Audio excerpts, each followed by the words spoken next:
Senator Collins announcing millions of dollars for homeless services across the state.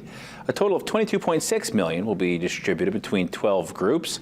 The money will help support housing assistance for homeless people and families, as well as people who are escaping domestic violence, sexual assault, or stalking.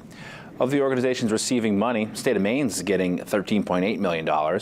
Maine Coalition to End Domestic Violence, $1.9 million. City of Bangor is getting $1.5 million. And the Maine State Housing Authority is going to get $1.3 million. The funding is through the U.S. Department of Housing and Urban Development's Continuum of Care program.